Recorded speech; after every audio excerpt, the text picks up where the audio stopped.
नाज़रीन, Israeli aggression के जवाब में ईरान की जानिब से एक बार फिर भरपूर हमला लॉन्च किया गया है। कई दहाइयों तक इस बात का इंतजार किया जाता रहा कि क्या कोई एक ऐसी अस्करी ताकत यहां पर इस खित्ते के अंदर पैदा हो सकती है जो इजराइल को मुंह तोड़ जो है वो जवाब दे सके और उसको टक्कर दे सके और उसके एग्रेशन का जवाब दे सके। तो हम पिछले 6 दिनों से एक ऐसी चीज देख रहे हैं जिसने सारी जो कैलकुलेशंस हैं इजराइल की उसको उड़ा के रख दिया है और मुंह तोड़ जवाब यहां पर दिया गया है।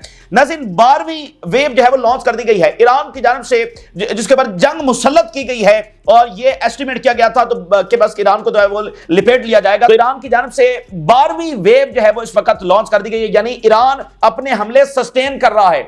इसमें 2-3 चीजें बड़ी इंपॉर्टेंट थी कि क्या ईरान जवाब दे सकेगा, ईरान किस हद तक जवाब दे सकेगा, क्या ईरान अपने हमले सस्टेन कर सकेगा। तो अगर ये तीनों चीजें ईरान कर सकता है, अगर ईरान हमला कर सकता है और अपने हमलों को सस्टेन कर सकता है, तो यह बात तय है कि इजराइल सस्टेन नहीं कर सकता है। यह कॉलोनी ज्यादा देर टिक नहीं सकती है ईरानी इस हमले के जवाब के अंदर। और 12वीं वेव आज लॉन्च कर दी गई है जिसमें फतह मिसाइल एक बार फिर इस्तेमाल कर दी गए हैं। हाइपरसोनिक मिसाइल जिनको रोकने के लिए दुनिया का कोई एयर डिफेंस इस वक्त मौजूद नहीं है। इनका जदीद तरीन एयर डिफेंस भी इन फतह मिसाइल्स को नहीं रोक सकता। ये पहली बार ईरान किसी के ऊपर जब वो इस्तेमाल कर रहा है। और इसके साथ साथ देखिए, जंग अगले मरहले के अंदर दाखिल हो चुकी है, जंग अगले फेज के अंदर दाखिल हो चुकी है। आज ईरान की जानिब से लॉन्ग रेंज मिसाइल भी पहली बार इस्तेमाल कर दिए गए हैं।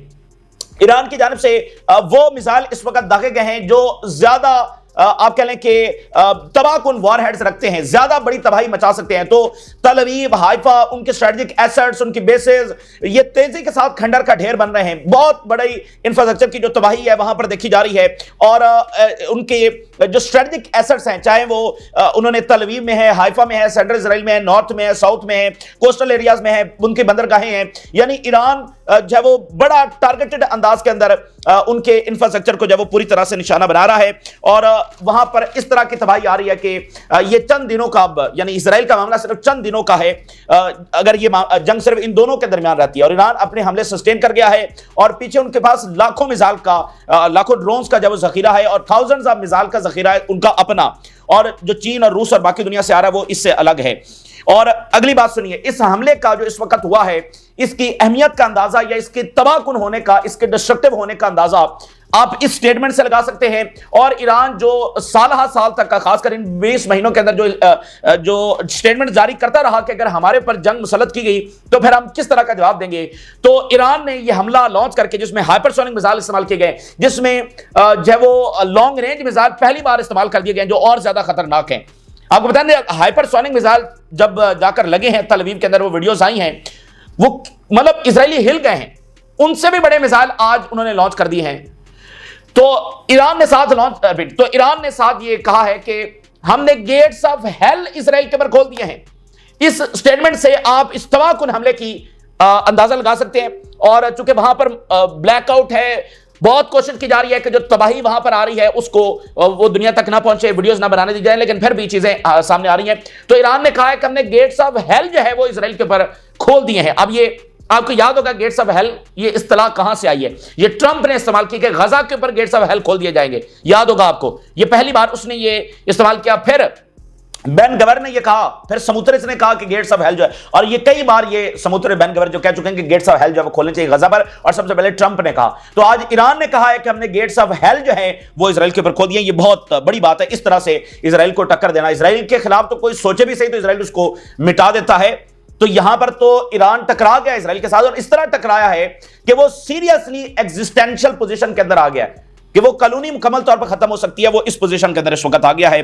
और वीडियो सामने आ रही हैं, ये जो मिसाइल लॉन्च हुए हैं इनकी जो ट्रेजेक्ट्री है वो बड़ी स्ट्रेंज है। यानी मिसाइल जा रहे होते हैं तो एक ट्रेजेक्ट्री वो बनाते हैं, जो डिफरेंट मिसाइल है वो डिफरेंट ट्रेजेक्ट्री बनाते हैं। तो ये आज पहली बार इस्तेमाल किए गए हैं, तो उनकी जो ट्रेजेक्ट्री है वो बड़ी स्ट्रेंज है। मतलब पता लग रहा है कि कोई बहुत एडवांस लेवल का मिसाइल जब वो लॉन्च हुआ है।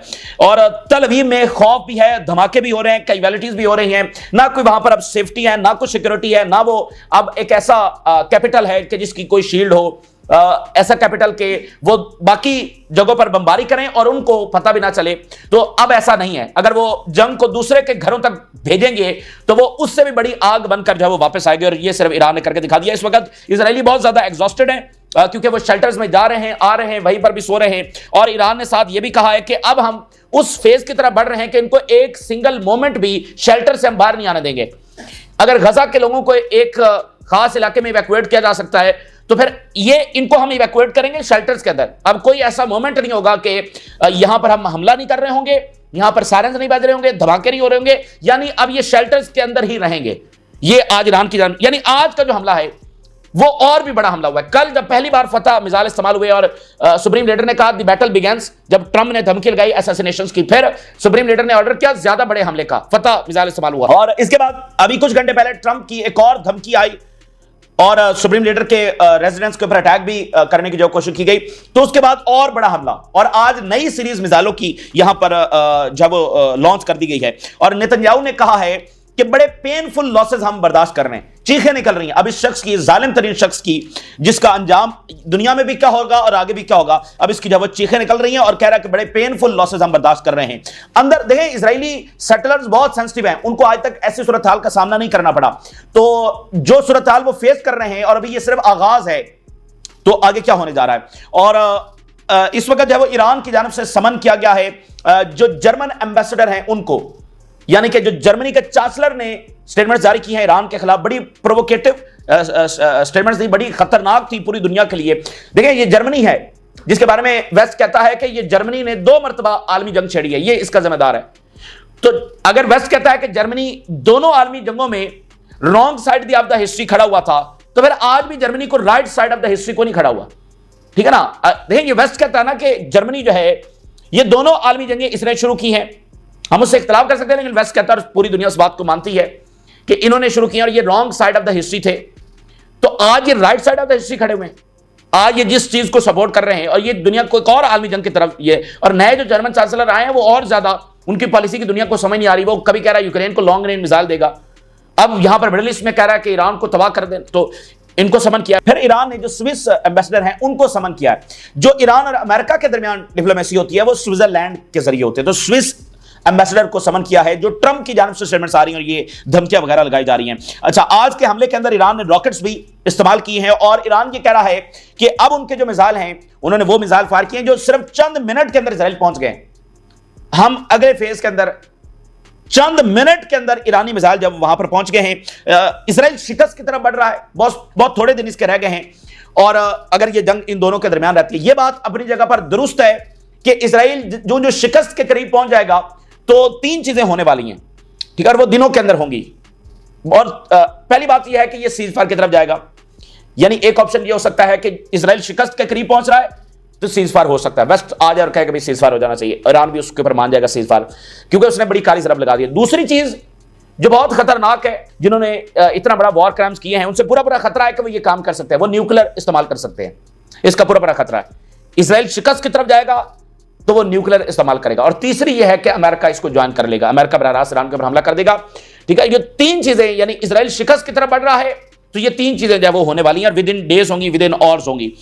अच्छा, उर्दुगान ने कहा है कि ज़ानिज़्म जो है वो हमारे अंदर घुस चुका है, ज़ानिज़्म जो है वो हमारी पॉलिटिकल बॉडीज के अंदर घुस चुका है, वो हमारी मिलिट्री के अंदर घुस चुका है, हमारी इंटेलिजेंस के अंदर घुस चुका है, हमारी इकोनॉमी के अंदर घुस चुका है, इसके नुमाइंदे, इसके करिंदे हमारे दरमियान आकर बैठे हैं। तो अब वक्त आ गया है कि हम इनको अपने अंदर से निकाल कर फेंके बिफोर इट्स टू लेट। और उन्होंने कहा कि ना सिर्फ तुर्की ये करेगा बल्कि सारे रीजनल ममालिक को ये करना होगा। इनके लोग, अब देखना कि जो ईरान के अंदर ये सारा हुआ है, जो असैसिनेशंस हुई हैं, उसकी बड़ी वाज़ेह वजूहात है कि वो जो सामने आ रही हैं, और ईरान ने तो अपनी तरफ से अच्छा किया था, इनके लोगों को भी वहां पर जगह दी थी, और एक और मुल्क ने ईरान का जो ट्रस्ट है उसको तोड़ा है, उसके लोगों ने आकर वहां पर जासूसी की।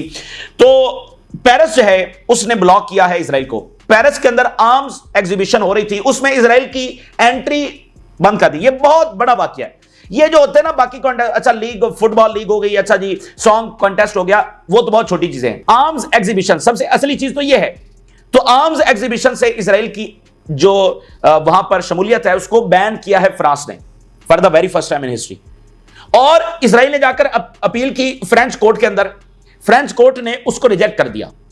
तो बहरहाल अब वो वेस्ट से वो कलेक्टिव सपोर्ट नहीं है, और जो कुछ ट्रंप कर रहा है, ट्रंप आइसोलेशन में कर रहा है, ट्रंप फैसले इनफरादी सतह के ऊपर कर रहा है, ना ही कांग्रेस की मुकम्मल सपोर्ट है, ना ही अब इसके वोटर सपोर्टर की सपोर्ट है इसके करीबी तरीन, और ना ही पब्लिक ओपिनियन ताजा तरीन अमेरिकी सर्वे में इजराइल की जंग को ना ज्वाइन करने की अमेरिकन की जानिब से बात की गई है। तो यह बड़ा गैर मामूली बदलाव है जो वहां पर आ रहा है। तो मैं आपके सामने हेडलाइंस रखने जा रहा हूं कि क्या इंपैक्ट क्रिएट हुआ है, किस तरह की तबाही इस नए हमले के अंदर मचा दी गई है। और अब वो कह रहे हैं कि हम अब कोई मिनट ऐसा नहीं होगा कि ये शेल्टर के बाहर होंगे, बल्कि अब हम कॉन्टिन्यूसली मजीद हमले करने जा रहे हैं। IRGC, we used heavy long range Sejjil missile in the 12th wave of missile attacks against the Zionist entity. अब ये जो सिजिल मिसाइल है ये उनका लॉन्ग रेंज मिसाइल है और ये बड़े हैवी वॉरहेड्स रखता है। ये उन्होंने पहली बार इस्तेमाल किया है, फतह भी पहली बार इस्तेमाल हुआ है, ये वाला मिसाइल भी आज पहली बार उन्होंने इस्तेमाल किया है और फतह ने बहुत तबाही मचाई है। तो सिजिल उससे भी ज्यादा हैवी वॉरहेड्स रखता है। तो ये कितनी बड़ी तबाही आज वहां पर मचाने जा रहा है, धमाकों की और वो सारी रिपोर्ट्स आ रही हैं, एग्जैक्ट नंबर्स आएंगे, लेकिन तबाही तबाही, खंडर का ढेर, बस वही वहां पर इस वक्त मनाजिर हैं। सिजिल लॉन्ग रेंज मिसाइल है और इसकी जो रेंज है वो 2000 किलोमीटर है कम से कम।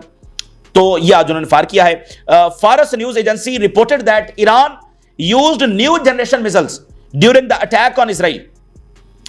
10 Iranian missiles reach the country in 4 minutes.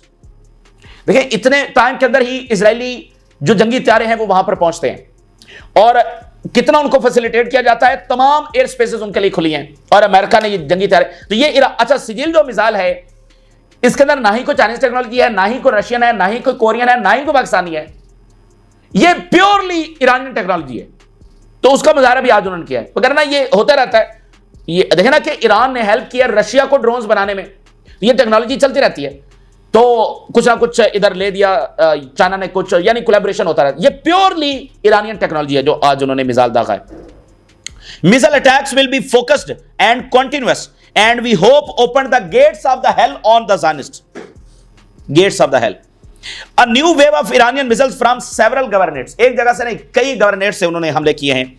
Rockets fired from Iran towards Israel. अब आप देखें वो मिसाइल भी इस्तेमाल कर रहे हैं, वो रॉकेट्स भी इस्तेमाल कर रहे हैं, दरमियान में ड्रोन्स भी इस्तेमाल कर रहे हैं। बड़ी तादाद के अंदर नहीं, लेकिन ड्रोन्स भी इसके अंदर हैं। वो सिर्फ इसलिए है कि जो इजराइल का एयर डिफेंस सिस्टम है उसको मुकम्मल तौर पर ओवरवेल्म कर लिया जाए। इधर से रॉकेट्स आ रहे हैं, इधर से ड्रोन्स आ रहे हैं, इधर से हाइपरसोनिक मिसाइल आ रहे हैं, ठीक है ना, इधर से लॉन्ग रेंज मिसाइल आ रहे हैं। दरमियान में पुराने और जो है ना इतने इफेक्टिव नहीं वो वाले मिसाइल भी आ रहे हैं, क्योंकि इंटरसेप्टर मिसाइल उधर जाए और दरमियान में से बाकी मिसाइल। तो बड़े जबरदस्त तरीके से पूरी कैलकुलेशंस के साथ, ये नहीं कि अंधाधुंध, वो प्रिसाइजली जाकर हिट कर रहे हैं। ये जो इजराइल चीख उठा ना, इजराइल की बुनियादें हिल गई हैं, उसकी वजह प्रिसीजन है। मुसाद का हेडक्वार्टर उड़ाना इज नॉट अ जोक, ठीक है ना। तो उनकी बुनियादें इसलिए हिल गई हैं कि ईरान ने प्रिसीजन के साथ, कैलकुलेशंस के साथ उनकी जो अस्करी ताकत है उसकी बुनियादों को जाकर हिट किया है। We destroyed the Zionist enemy's air defense and the airspace over the occupied territories is open to our missiles and drones. उन्होंने कहा कि हमने इनका एयर डिफेंस डिस्ट्रॉय कर दिया है और अब इनके स्काइज जो हैं वो ज्यादा हमारे कंट्रोल के अंदर आ गए। हमारे मिसाइल इनके स्काइज के ऊपर फिरेंगे अब, ठीक है ना, और इनके ऊपर बरसेंगे। Our fast missile will not leave the Zionists outside their shelters for a single moment. आज ईरान मतलब आप कह लेंगे उनका एक और रूप आप देख रहे हैं, गेट्स ऑफ हेल, और फिर वो कह रहे हैं कि इनको हम एक मोमेंट भी बाहर नहीं रहने देंगे, ये शेल्टर के अंदर ही रहेंगे और हमारे जो फास्ट मिसाइल हैं वो इतनी तेजी के साथ पहुंचेंगे कि बस इनके पास कोई टाइम नहीं होगा। तो आज ईरान का कोई और रूप ये देख रहे हैं, क्योंकि इन्होंने सुप्रीम लीडर को थ्रेटन किया है, ठीक है ना, और सिविलियंस के ऊपर ये बहुत ज्यादा बम्बिंग कर रहे हैं, बहुत एग्रेशन कर रहे हैं। तेहरान के अंदर बहुत खौफनाक धमाके इन्होंने किए हैं और बाकी जगहों के ऊपर ये एग्रेशन कर रहे हैं। तो बड़ा लीथल, डिस्ट्रक्टिव, क्रशिंग ये रिस्पांस आज ईरान की जानब से दिया गया, यानी वो अपने वर्ड्स के ऊपर पूरा उतरे। उन्होंने नाम ही इसका ट्रू प्रॉमिस रखा है, वो इसी वजह से रखा है कि जो उन्होंने वादा किया था फलस्तीन के साथ वो आज उन्होंने पूरा कर दिया। उन्होंने अटैक कर दिया है इसराइल को, बाकी ऊपर वाले की नुसरत शामिल रही तो ये अपने अंजाम को पहुंच जाएंगे। उन्होंने अपना वादा कर निभाया है और आप देखिए जो टॉप लीडरशिप है वो कहते थे कि हम इसराइल को अटैक करेंगे और वो तो शहीद हो गए। तो उनके जो जूनियर्स थे वो भी इतनी ज्यादा आप कह लें कि उनके पास ये सलाहियत है कि टॉप लीडरशिप के शहीद होने के बावजूद इतनी घंटों के अंदर वो रिकवर किए और आज छठे दिन जो है वो हमें और ज्यादा वो ताकतवर नजर आ रहे हैं। ईरानियन मिसाइल्स ऑन तल Aviv. The skies over the occupied territories are open to Iranian missiles and drones. Israel will never admit to hitting a military target unless there are footages leaked without their permission. जो असल तबाही वहां पर हो रही है उनके मिलिट्री साइट्स की हो रही है, उनके स्ट्रेटेजिक एसेट्स की हो रही है, लेकिन इजराइल कभी भी इसको एडमिट नहीं करेगा अनलेस के वहां से कोई फुटेज लीक हो जाए, कि उनकी परमिशन के बगैर लीक हो जाए। इजराइल कभी भी तस्लीम नहीं करने वाला है। उनका नुकसान बहुत ज्यादा, उनके F-35 गिरे हैं, तल अवीव में, हाइफा में, आगे पीछे बहुत नुकसान हो रहा है। और मैंने आपको कहा कि ये स्टैट्स सामने आ जाए तो सबको पता लग जाए कि ये इजराइल है, सबको पता लग जाए। Netanyahu, we are suffering many painful losses. ये वो बंदा है जिसने गजा के अंदर जो कुछ किया है और जो कुछ कर रहा है, ये हमारे सामने है। वहां पर अभी भी एड सेंटर्स के ऊपर हमले हो रहे हैं और इसने इतनी बड़ी आलमी बदमाशी और बर्बरियत और सफाकियत का मुजाहरा करते हुए ईरान के ऊपर हमला कर दिया। यानी कि मुज़ाकरात हो रहे थे। मतलब तुम किसी को इस रीजन में सांस लेने का किसी के पास हक नहीं है। पहले लेबनान, फिर शाम, इराक, यमन और फिर लीबिया, सोमालिया, सूडान, तो अब ईरान, तो किसी के पास यह हक नहीं इस जालिम शख्स का। अब कह रहे हैं कि हमारे बड़े पेनफुल लॉसेस हो रहे हैं। Iran uses Sigil missile with a range of 2,000 km for the first time in its attack on the occupied territories. Iran launches new barrage of hypersonic missile towards Israel. The new wave includes new missiles, including the Fatah missiles. अब इस हमले में फतह missiles भी इस्तेमाल हुए हैं और ये वाले सिजिल मिसाइल भी इस्तेमाल हुए हैं। Iranian media release video of hypersonic missiles being launched towards Israel. Videos भी सामने आ गई हैं। Iran launched new barrage of hypersonic missiles towards Israel. Iran just launched an unusual ballistic missile against Israel. Missile trajectory indicates likely Khurram-Sher type missile for the first time. अच्छा, हम बात कर रहे हैं सिजल मिसाइल की, उससे भी एक खतरनाक मिसाइल है, उसका नाम है खुरम-शेर और ये एक पूरी फैमिली है। जैसे फतह ना फतह 2 भी है, वो अभी इस्तेमाल नहीं हुआ, और सिजल की भी आगे एक पूरी फैमिली है, सीरीज है। तो खुरम-शेर भी एक पूरी फैमिली है, उसमें लॉन्ग रेंज और जो है वो उसके वॉर हेड्स के हवाले से, उसकी कैपेबिलिटीज के हवाले से। तो वो कह रहे हैं कि ये भी मुसद्दका, तो वो कह रहे हैं कि अभी ये एस्टिमेट किया जा रहा है कि खुरम-शेर भी क्या इस्तेमाल हुए हैं। ये बेसिकली ईरान अमेरिका को मैसेज दे रहा है जो हमला करने के लिए आ रहा है कि ईरान क्या सलाहियतें रखता है। तो इस वक्त इजराइल धमाकों से गूंज रहा है और ये वेव मुकम्मल हुई है। पीछे से नई वेव्स वो कह रहे हैं कि कुछ ही मिनटों के अंदर या आधे पौने घंटे के बाद नई वेव भी लॉन्च होगी, ठीक है ना। और हमले हो रहे हैं, ऑलरेडी धमाके हो रहे हैं और पीछे से नए मिसाइल जब आ रहे हैं। एक चीज बड़ी इंपॉर्टेंट है यहां पर समझना, न्यूक्लियर के खतरात। देखिए, इजराइल ने जो जंग छेड़ी है ना, वो इतनी आप कह लें कि खतरनाक उसने मामला कर दिया है कि इसमें खदशात बहुत ज्यादा तबाही के। मिसाल के तौर पे आप देखिए, यह बात स्टैब्लिश हो गई कि इजराइल जीत नहीं सकता। अच्छा, अगर इजराइल जीत नहीं सकता तो इजराइल जंग रोकेगा, बिलफर्ज हम सारे ऑप्शन, इजराइल जंग रोकेगा तो शिकस्त फाश है, शिकस्त फाश है तो इसका मतलब रीजन में अब उसके मुताबिक मामलात नहीं होंगे, उसकी हेजेमनी और डोमिनेंस का खात्मा हुआ। इजराइल तो फिर सर्वाइव नहीं कर सकता क्योंकि उसने अपने आप को रखा ही एक नॉर्मल स्टेट नहीं बनाया, बल्कि बस बदमाशी और अना और तकब्बुर और ताकत के बलबूते के ऊपर उसने अगली राह निकाली कि एक्सपेंशन से एक्सपेंशन करता गया, तो वो नॉर्मल स्टेट बना नहीं। अच्छा, तो वो इस तरह से सीज फायर नहीं करेगा, तो शिकस्त के करीब होगा तो वो फिर न्यूक्लियर इस्तेमाल करेगा, ठीक है। और न्यूक्लियर इस्तेमाल करेगा तो जाहिर बात है फिर इजराइल का भी यहां पर बिल्कुल फिर तो तय है ना कि उसका यहां पर कोई मुस्तकबिल नहीं है। ये ऐसे नहीं होगा कि वो न्यूक्लियर इस्तेमाल कर लेंगे और बस ठीक है, वो उसके बाद सारी दुनिया उनके कदमों में झुक जाएगी। ये जैसे इन्होंने यहां पर मिसकैलकुलेशन किया ना, तो ये न्यूक्लियर का उसकी तरफ जाएंगे ना, ये इनको पता भी नहीं है कि ये इतनी बड़ी मिस्टेक करेंगे जो इररिवर्सिबल होगी। तो न्यूक्लियर का खतरा, लेकिन नेतन्याहू बैठा हुआ है, वो बिल्कुल हिचकिचाएगा नहीं, मैं आपको बता रहा हूं, इसके पूरे पूरे खतरात मौजूद हैं। तीसरा चीज यह कि इजराइल शिकस्त के करीब है तो पूरा वेस्ट आ जाए, यानी अमेरिका, बरतानिया या जर्मनी जिसने भी आना है, तो अमेरिका हमला कर देगा। तो इसलिए यानी इस जंग का छिड़ना ही बहुत खतरनाक है। अब इजराइल एक ऐसी पोजीशन के अंदर आ गया कि या तो अमेरिका होश के नाखून ले और इजराइल को एक नॉर्मल स्टेट बनाए और ये डोमिनेंस और बदमाशी इस चीज से निकल जाए। क्या ट्रंप के होते हुए हम निकलेंगे इस चीज से? ठीक है, देखिए ये जो डोमिनेंस है ना, इजराइल छोटा सा मुल्क है और कितनी उनकी आबादी है, थोड़ी सी आबादी है, तो वो ये जो डोमिनेंस करते रहते हैं, उनको डोमिनेंस नहीं मिलने वाली है, ठीक है ना, उनको डोमिनेंस यहां पर मिलने वाली नहीं है। छोटा सा मुल्क, छोटी सी आबादी, तो वो कहता है कि पूरा रीजन उसका सिक्का चले, तो ऐसे नहीं होगा। एक कौम तबाह होगी, दूसरी खड़ी हो जाएगी, वो तबाह होगी, तीसरी आ जाएगी, तो ये मामला नहीं चलेगा, इसलिए जंगें होती रहेंगी, इजराइल अपने आप को मुकम्मल तबाही की तरफ ले जाएगा। तो उसने ये जंग छेड़कर यहां पर अब एक ही रास्ता है कि अमेरिका होश के नाखून ले, लेकिन सारी बात है कि वो ऐसा होने वाला नहीं। तो ये बड़े खतरनाक सिनेरियो, न्यूक्लियर का खतरा बहुत ज्यादा। और 1973 में इजराइल न्यूक्लियर इस्तेमाल करने जा रहा था और उसने अमेरिका को कहा कि अगर जदीद हथियार ना दिए तो हम न्यूक्लियर इस्तेमाल करके पूरा मिडिल ईस्ट तबाह कर देंगे। और फिर अमेरिका ने जदीद हथियार इजराइल को दिए, तो कन्वेंशनल वॉर के अंदर इजराइल जीत गया। तो कभी भी ऐसा मौका नहीं आया कि इजराइल हार रहा हो, तो मतलब उसको ऐसी कभी कोई शिकस्त नहीं हुई। तो ये पहला ऐसा मौका है कि उसको शिकस्त होने जा रही है। तो सीज फायर नेतन्याहू के होते हुए पॉसिबल नहीं लगता। जिसने 40 साल ये साजिश की और ये जंग छेड़ी, वो सीज फायर करेगा। और ट्रंप को तो हम देख रहे हैं, उसका बिहेवियर तो आप देखें, वो होश के नाखून लेगा। तो इसलिए ये मामला बड़ा इस वक्त खतरनाक हो चुका है और इसलिए सब के सब जब वार्न कर रहे हैं, सबकी जब दौड़ें यहां पर लगी हुई हैं। और इजराइल जो एक और खतरनाक काम कर रहा है कि वो ईरान के अंदर जो गवर्नमेंट बिल्डिंग्स हैं, अभी उसने जो इंटरनल सिक्योरिटी है, पुलिस बिल्डिंग्स है, उनको निशाना बनाया है। इसका क्या मतलब? इंटरनल सिक्योरिटी को निशाना बनाने का क्या मतलब है कि क्योस फैले यहां पर खाना जंगी। और फिर ईरानियन टीवीज को हैक करने की कोशिश की गई है, उनमें से कुछ हैक हुए हैं जिस पर रिवोल्ट के मैसेजेस चलाए गए कि सड़कों पर निकलो और ईरान गवर्नमेंट के खिलाफ जब वो रिवोल्ट कर दो। तो ये बड़ा खतरनाक प्रोजेक्ट है और ये सब के लिए, पाकिस्तान, अफगानिस्तान, टर्की, पूरा रीजन, ये सब के लिए खतरनाक है और यूरोप के लिए भी खतरनाक है। अगर यूरोप में भी कोई मिसकैलकुलेट कर रहा है इस इजराइल के लिए, तो वो तारीख की बहुत बड़ी गलती उनके लिए साबित होगी। तो बहरहाल ये इस वक्त की ताज़ा तरीन सूरत हाल। और जो यूरोपियंस हैं, एक हेडलाइन देखिए, Trump risk opening Pandora box with Iran. Trump is at cross road facing a choice between a diplomatic off ramp और launching what could become a war of choice. Leaders always have a choice in these moments. Trump has in past stepped back from the brink of war with Iran. He has the ability to do so again। ये European analyst कह रहे हैं कि Trump को यहां से भी अब पीछे हट जाना चाहिए। वो हट सकता है, जैसे यूटर्न लेता है उसको हट जाना चाहिए, यही बेहतर है, ये यूरोपियन एनालिस्ट कह रहे हैं। तो ये इस वक्त की ताजा तरीन सूरत हाल है जो आपके साथ शेयर की। आप राय लगा करें, इजाजत दीजिए, अल्लाह हाफिज।